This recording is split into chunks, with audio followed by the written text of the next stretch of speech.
120 మీటర్ల మీదికి నీళ్లను తీసుకొచ్చి అక్కడ నీళ్లు ఇడిచి పెడితే కాలువల ఆడికెళ్లి కుడెల్లి వాగుల పడి కుడెల్లి వాగులకెళ్లి నర్మాల చెరువు నిండి నర్మాల చెరువు ఎండాకాలంలో మత్తడి దుంకితే కిందికి మనం కట్టుకున్న 11 చెక్ డ్యాములు నిండితే ఆ గప్పుడు మీ 10 నీళ్లు వస్తాయి అనే మాట ఆ రైతులకు నేను చెప్పిన. ఇలా ముఖ్యమంత్రి ఏమంటాడు, మేడిగడ్డ కాడ 3 పిల్లర్లలో నష్టం వచ్చింది అంటాడు. మేడిగడ్డ అంటే చిన్న ఒక గిడికెళ్ళి గిడికుండదు, అది 1600 మీటర్ల పొడవు ఉండే బ్యారేజ్. 1600 మీటర్లు అంటే 1.6 కిలోమీటర్లు, అంటే ఎల్లారెడ్డిపేట ఈ మూలకెళ్ళి ఆ మూల దాకా, ఎల్లారెడ్డిపేట ఈడికెళ్ళి గొల్లపల్లి దాకా 1.6 కిలోమీటర్, అంత పెద్ద బ్యారేజ్. ఆ బ్యారేజ్ లో 85 పిల్లర్లు ఉన్నాయి, 1 కాదు 2 కాదు, 85 పిల్లర్లు. 85 పిల్లర్లల్లా 2 పిల్లర్ల కాడ సమస్య వచ్చింది. సమస్య ఉన్నది లేదంటలేను నేను, కానీ ముఖ్యమంత్రి అంటే ఆయన ఏం చేయాలి? ఇలా కేసీఆర్ ముఖ్యమంత్రి అయితే ఏం చేస్తుండే? కేసీఆర్ గిన్న డిసెంబర్ 3 నాడు మళ్ళా 3వసారి ముఖ్యమంత్రి అయితే ఏం చేస్తుండే అంటే, అదే రోజు దేశంలో ఉండే మొత్తం గుత్తేదారులను పిలుస్తుండే, సమస్య ఏంది చెప్పండి అంటుండే.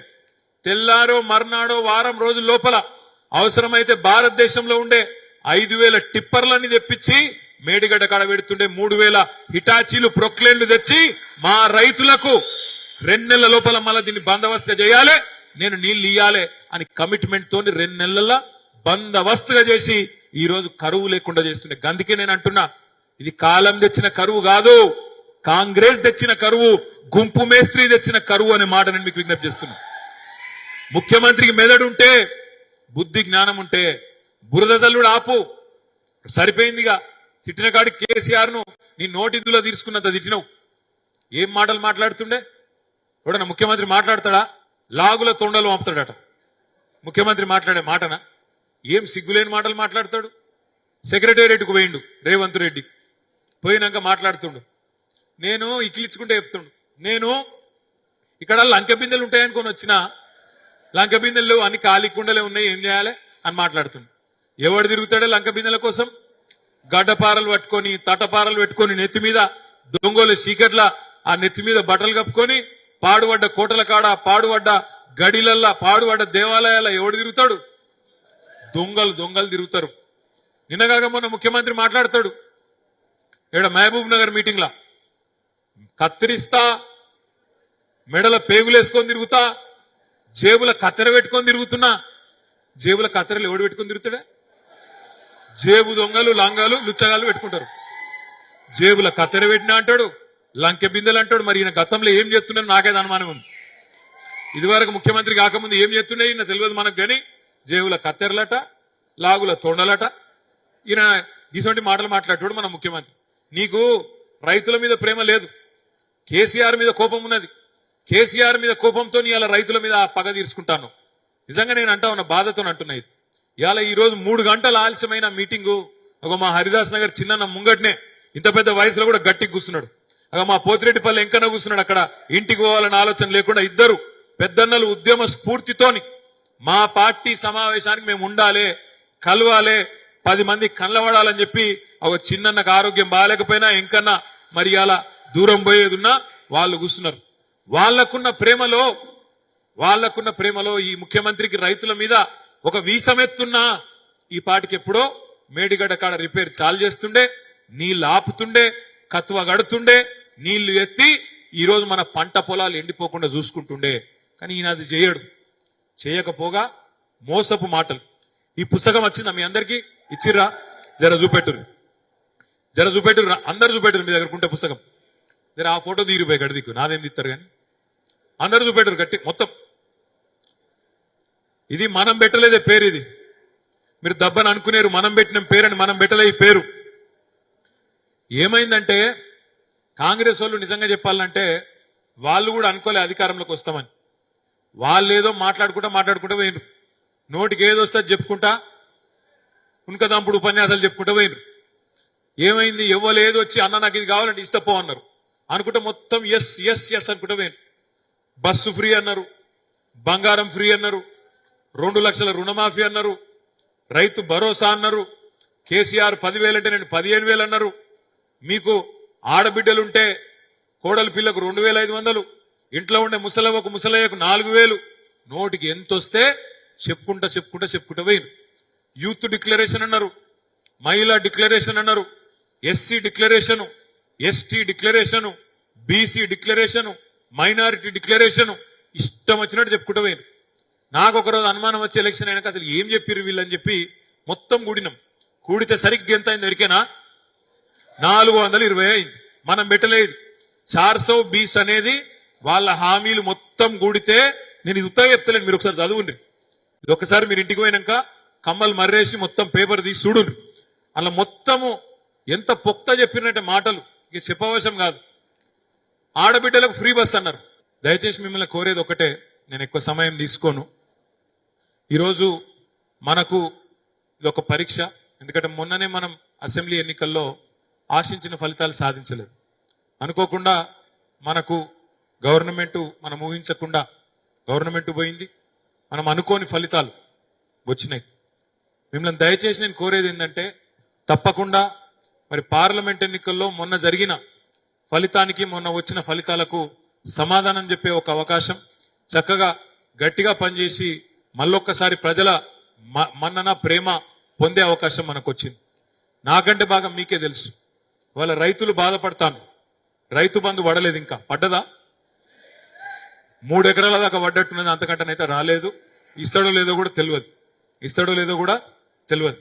కేసీఆర్ గారు ఉన్నప్పుడేమో వారం రోజుల లోపలనే బ్రహ్మాండంగా మంచిగా 7,600 కోట్ల రూపాయలు ఫోన్లు టింగు టింగు టింగు అనుకుంటుంటే జబర్దస్త్గా వస్తుండే. ఆ రోజు రైతు బంధు గోసలేదు, ఎరువులకు గోసలేదు, యూరియా గోసలేదు, కరెంటు సమస్య లేదు, నీళ్ల బాధ లేదు, ఏ బాధ లేకుండా మంచిగా పంట పండించుకోవాలి. పండించుకున్న తర్వాత ఊరూరికి కొనుగోలు కేంద్రాలు పెట్టి ప్రభుత్వమే కొంటది, టైంకు టంచన్ గా అకౌంట్లు వచ్చి పైసలు పడతాయి. ఇది ఆనాటి పరిస్థితి. ఈరోజు ఆ పరిస్థితి ఉందా అంటే లేదు, మీకు కనబడతా ఉంది. 2 లక్షల లోన్లు మాఫీ అన్నాడు రేవంత్ రెడ్డి. ఏమన్నాడు అన్నాడు? ఎవరన్నా తీసుకోనోళ్ళు ఉంటే డిసెంబర్ 8 దాకా బ్యాంకుకు కొనరి, తీసుకోనరి, తెచ్చుకోనరి, నేను 9 డిసెంబర్ నాడు వస్తున్నా, నేనే సంతకం పెడతా అని మాట్లాడిండు. డిసెంబర్ 9 పోయింది, జనవరి 9 పోయింది, ఫిబ్రవరి 9 పోయింది, ఇవాళ ఏం తారీఖు? మార్చి 9. 4వ నెల వడ్డం. మరి 4వ నెల వడ్డం కనన్నా రేవంత్ రెడ్డి గారికి యాద్ చేయొద్దా? ఏమాయనాయను నీ మాట తెల్లారే పెడతా అంటే సంతకము ఏమాయే అని గుర్తు చేయొద్దా? చెయ్యాలి. 500 బోనస్ ఇస్తా అన్నాడు, ఒక సీజన్ తప్పించుకున్నాడు. నేను ఇప్పుడు ముఖ్యమంత్రి అయ్యే వరకే పంట కోతలు చాలా అయినాయి, ఇప్పటికిప్పుడు ఇయ్యా అన్నాడు. రైతు బంధు కూడా ఇప్పటికిప్పుడు ఇయ్యా, పాత రైతు బందే ఇస్తా అని ఆనాడు చెప్పిండు. మరి ఈ రోజు పాత రైతు బందే ఇస్తున్నాడు. మరి కింటాలకు 500 బోనస్. ఇది ఒక్కటి జాగ్రత్తగా వినండి. ఎప్పుడు చాలా అయితే ఎల్లారెడ్డిపేటల కోతలు చాలా అయినాయా? ఏప్రిల్లో చాలా అవుతాయి. ఏప్రిల్లో స్టార్ట్ అవుతాయా? మరి ఇవాళ మనం ఎల్లారెడ్డిపేట వేదికగా ఈ రాష్ట్ర ప్రభుత్వాన్ని మనం డిమాండ్ చేయాలి. ఎందుకంటే ముఖ్యమంత్రి గారే చెప్పిండ్రు ఆనాడు పిసిసి అధ్యక్షుడిగా 500 బోనస్ ఇస్తా కింటాల్ కన్నాడు. మరి ఇక మళ్ళా ఎలక్షన్ కోడ్ అని తప్పించుకోకుండా ముఖ్యమంత్రి గారు రేవంత్ రెడ్డి గారు మరి 2-3 రోజులు 4-5 రోజులలోనే వచ్చే వారమే వస్తుంది ఎలక్షన్ కోడ్ అంటాను. ఎలక్షన్ కోడ్ వచ్చినాక ఏమంటాడు హుషారుగాడు? అయ్యో కోడ్ వచ్చింది నేనేం చేస్తా అంటాడు. కోతలు చాలైనాయి కానీ కోడ్ వచ్చింది నేనేం చేస్తా అంటాడు. అందుకే రేవంత్ రెడ్డి, నీకు నీ ప్రభుత్వానికి కాంగ్రెస్ పార్టీకి రైతుల మీద ప్రేమ ఉంటే, ఇప్పటికే కరువు పరిస్థితులు ఉన్నాయి, ఇప్పటికే పంటలు ఎండిపోతున్నాయి, ఆ మిగిలిన పంటనన్నా కోసుకున్నప్పుడు ఆ వచ్చిన వడ్లకు కింటాల్కు చెప్పినట్టు 500 బోనస్ ఇవ్వాలని చెప్పి ఎల్లారెడ్డిపేట వేదికగా మా పార్టీ తరఫున మేము డిమాండ్ చేస్తా ఉన్నాం. 500 కింటాలు, 500 బోనస్ ఏదైతుందో కింటాలకు మాటలతో రాదు. ఎలక్షన్ కోడ్ రాకముందే గవర్నమెంట్ ఆర్డర్ గవర్నమెంట్ ఆర్డర్ కింద తీసినాం అనుకో, అప్పుడు కోడ్ వచ్చినా కోతలు స్టార్ట్ కాగానే ఇచ్చేందుకు అవకాశం ఉంటది. తప్పించుకోకు, ప్రజలను మభ్యపెట్టకు, రైతులను మోసం చేయకు. చిత్తశుద్ధి ఉంటే వెంటనే జీవో ఎలక్షన్ కోడ్ 13-14 వస్తుంది అంటారు. ఈ లోపలనే రేపో ఎల్లుండో తీసి నీ చిత్తశుద్ధి చాటుకోవాలని చెప్పి కూడా రేవంత్ రెడ్డి గారిని నేను డిమాండ్ చేస్తా ఉన్నా. అది మాత్రమే కాదు, ఇవాళ నిజంగా కూడా బాధాకరమైన పరిస్థితి. రైతులు మాత్రమే కాదు, రాష్ట్రంలో నేను మొన్న కరీంనగర్ పోతే కరీంనగర్ లో ఆ మున్సిపల్ మేయర్ గారు చెప్తున్నారు, అన్నా మన ప్రభుత్వం ఉన్నప్పుడు రోజు మంచినీళ్ళు ఇచ్చినాం కరీంనగర్ పట్టణంలో, కానీ ఈ రోజు నీళ్లు లేవంటుండ్రు ఎల్ఎండిలా, కాబట్టి 2 రోజులకు 3 రోజులకు ఒకసారి నీళ్ళు ఇచ్చే పరిస్థితి వస్తదన్నా అని చెప్తున్నారు. ఓ దిక్కేమో రైతులకు కష్టం ఉన్నది, పంటలకు నీళ్లు లేవు, పొలాలకు నీళ్లు వస్తలేవు.